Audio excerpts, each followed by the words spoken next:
इसमें देखेंगे डेक्रायोसिस्टाइटिस के बारे में। ठीक है, सबसे पहले डेक्रायोसिस्टाइटिस की डेफिनेशन क्या होती है। तो ये जो डेक्रायो है, ठीक है, इसका मतलब होता है टीयर। जो सिस्ट है इसका मतलब होता है सैक, और आइटिस मतलब इन्फ्लामेशन। ठीक है, तो इसकी डेफिनेशन क्या होगी। टीयर सैक मतलब लैक्राइमल सैक। लैक्राइमल सैक की inflammation of the lacrimal sac is known as डेक्रायोसिस्टाइटिस।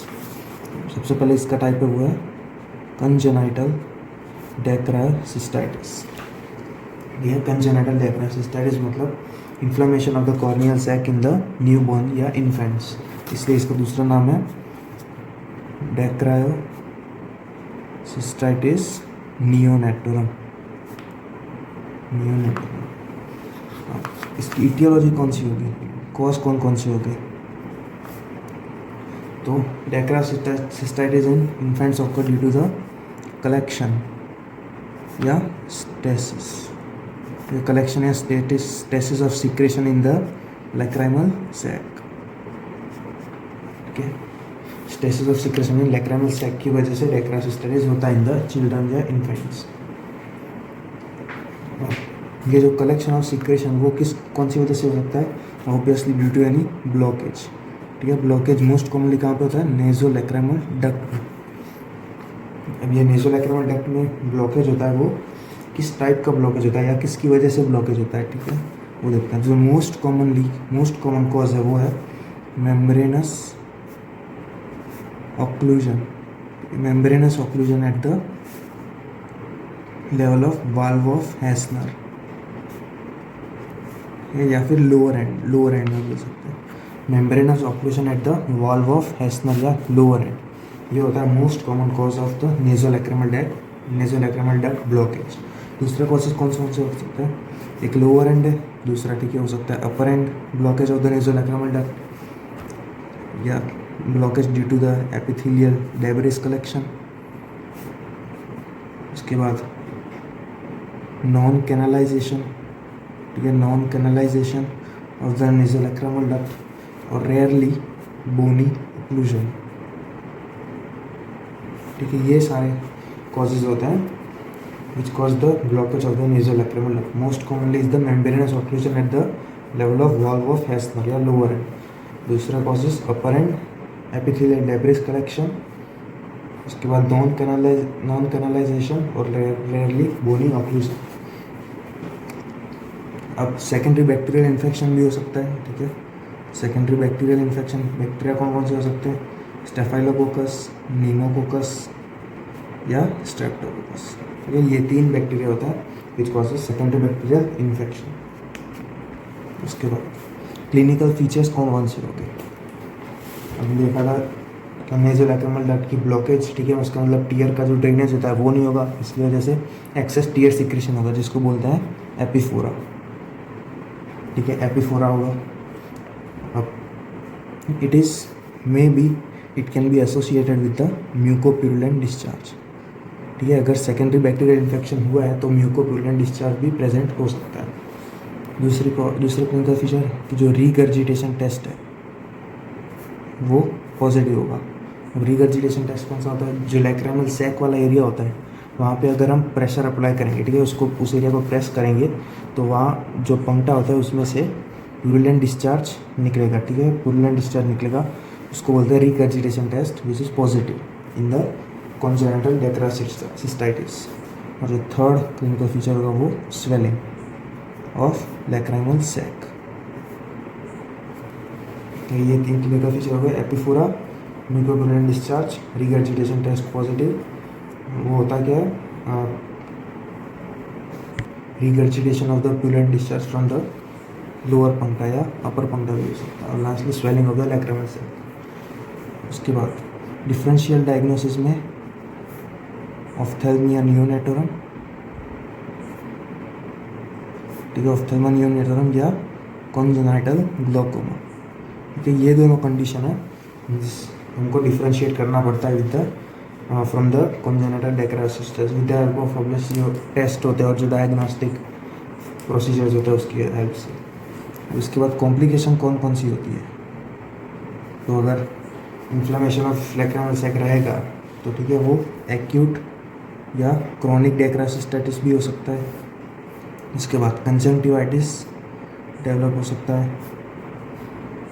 अगर बैक्टीरियल इन्फेक्शन ज़्यादा देर तक प्रेजेंट रहा तो लैक्रिमल एब्सेस फॉर्मेशन हो सकता है, रेयरली कोई फिस्टुला फॉर्मेशन, ठीक है, एबनॉर्मल पैसेज फॉर्मेशन।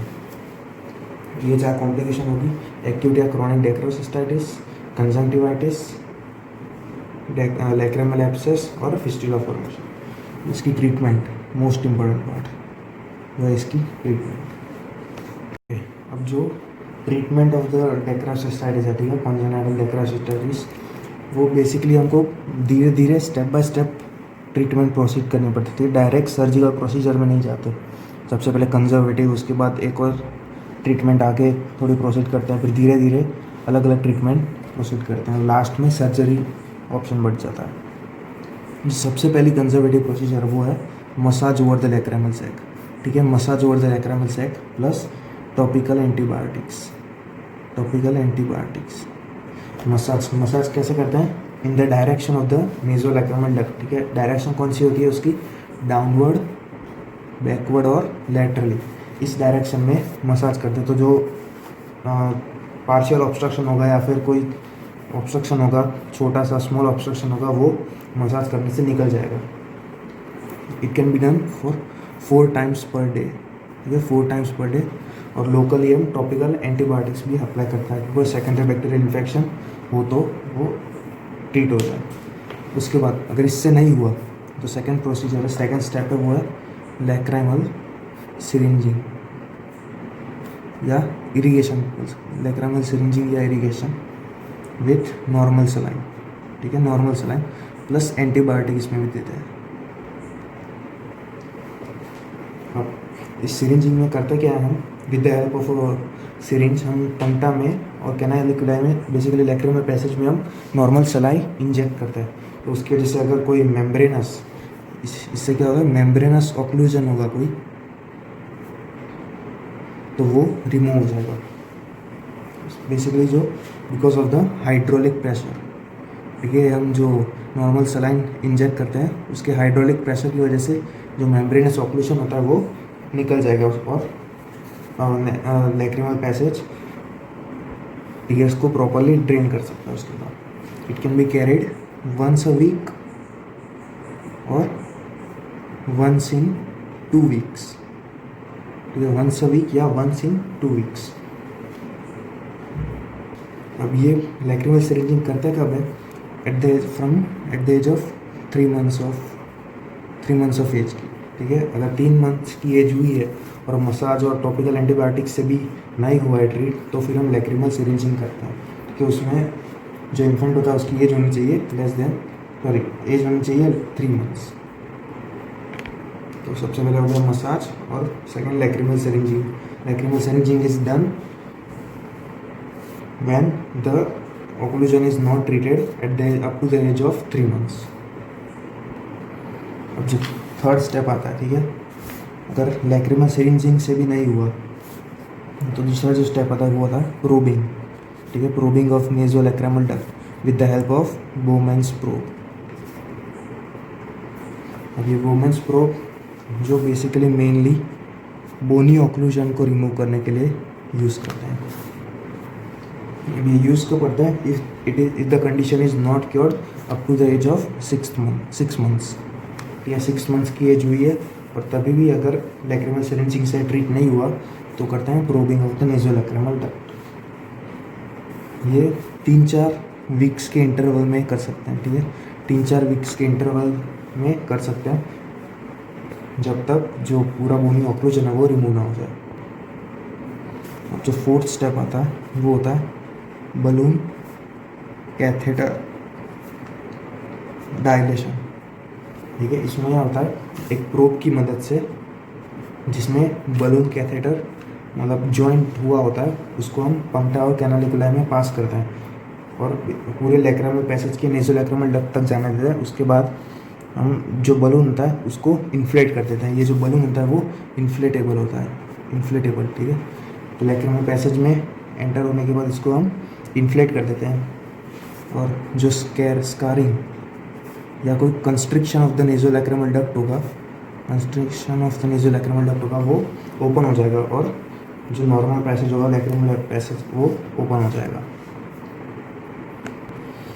तो यह फर्स्ट था मसाजिंग टॉपिकल एंटीबायोटिक, सेकंड था लैक्रिमल सिरिंजिंग, थर्ड था probing of NLD with बोमेंस probe, fourth था बलून कैथेटर डायलेशन, और फिफ्थ है वो है इंट्यूबेशन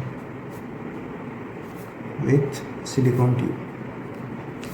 इसमें क्या होता है, सिलिकॉन ट्यूब होती है, उसको हम जो नेजोलैक्रिमल डक्ट है उसमें रख देते हैं, उसमें इंसर्ट कर देते हैं, ठीक है, और उसको 6 मंथ तक, 6 महीने तक वहाँ पे ही रहने देते हैं, ताकि जो नेजोलैक्रिमल डक्ट जो शॉर्टन हुआ होता है वो डायलेट हो जाए।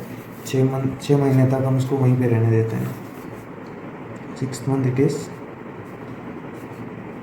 Kept in nasolacrimal duct. उसके बाद जो लास्ट ऑप्शन आता है वो सर्जरी, ठीक है, DCR, इसका नाम है डेक्रायोसिस्टोराइनोस्टोमी। डेक्रायोसिस्टोराइनोस्टोमी में होता क्या है, ये सपोज हमारी आई है, ये नोज़ है,